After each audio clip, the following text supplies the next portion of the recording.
21, a group of kids. So if you know any younger people that are designing games, please direct them towards our website. We would love to hand out a Whippersnapper Award at one point. It would be fantastic. One of the other awards we do is a Take My Money Award, which was won earlier this year by a game called Interloper. It was designed by two Seans. Are they going to split you?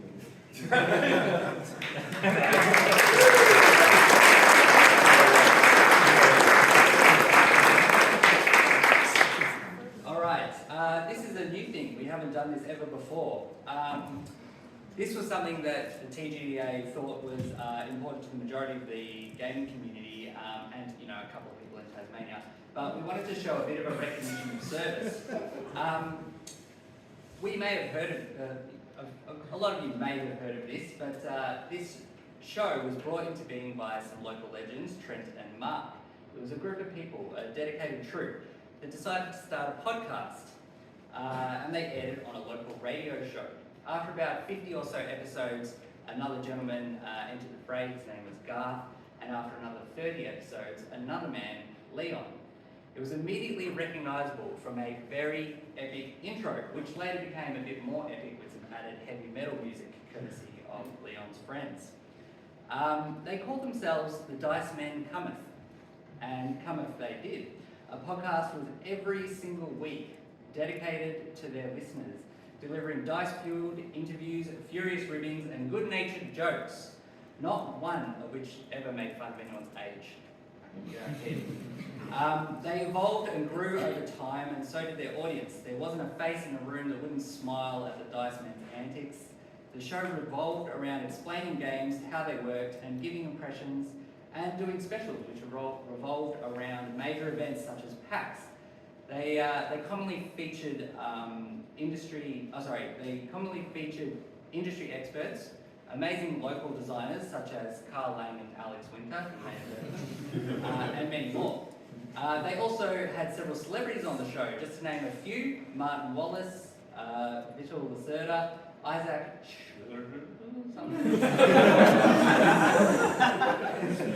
Matt Dunstan, wherever he is, John Gilmore, Colby Dosh, Carl Lang, and Alex Winter. After about 10 years of podcasts, 360 episodes, which is no small feat, they were hugely supportive and inclusive of the gaming community, being widely regarded as well as infamous among board game groups. They created a relationship with their listeners so that when you saw them and met them, they felt like your best friends. And in one way, we are also happy that Mark doesn't have access to a soundboard anymore, if you heard some of the last episodes. But in another way, we are very sad to see them go. So we wanted to give a small recognition award. We made a little plaque for them. There's no one here tonight to accept it because they have not come to PAX this year. But we just wanted to recognise and appreciate their efforts over the 10 years. I'm sure they featured a couple of people here. But yeah, so that... yeah, other than being Carl. But that is the Dice Men Cometh. So if you haven't heard of them, please look them up, listen to their old episodes. Yeah, we really appreciated them. We'll give this to them next time we see them.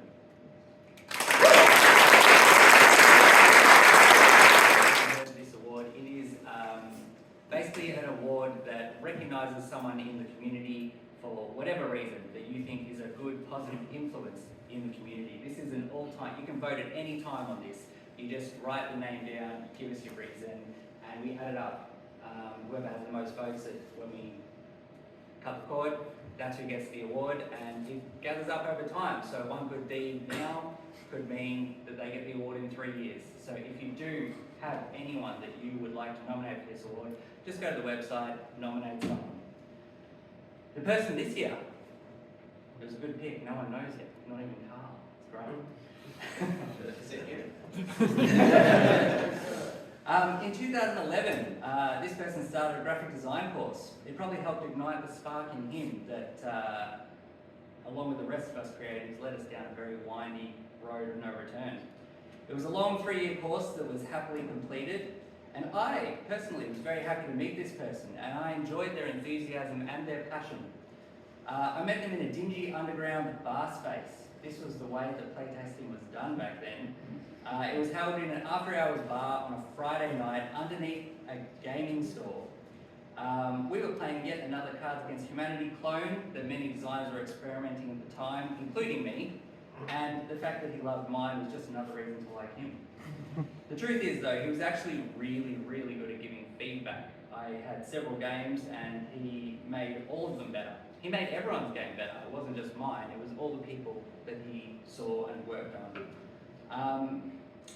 He was at most of the game meetups that I went to and was always playtesting and offering useful feedback. He also started developing feedback forms that everyone could use and helped them get better and more informative feedback. Skipping ahead a bit, he became involved with another couple of hard-working designers and assisted them pushing their product. He did design work and aided them with a Kickstarter. He raised a significant amount of money. Sorry.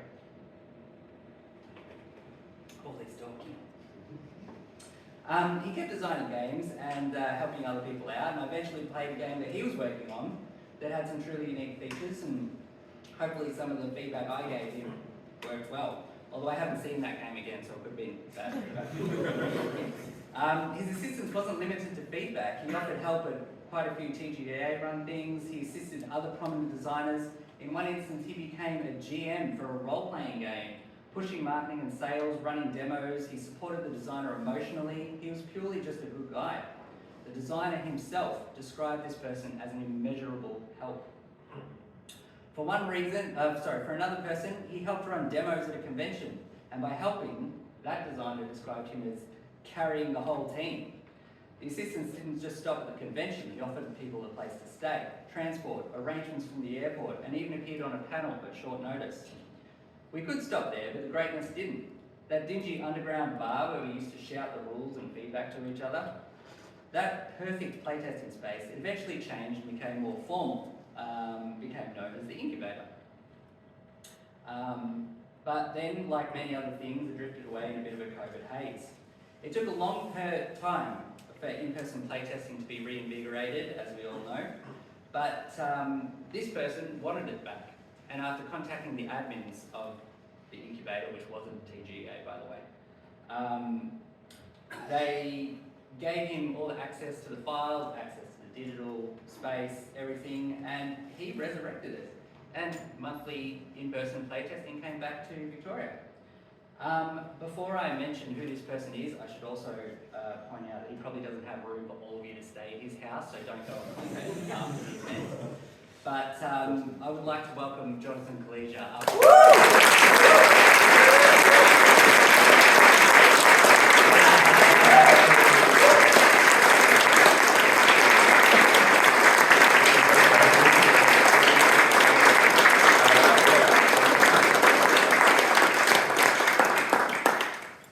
I just want to say this is a ridiculously cool industry with even more ridiculously cool people in it.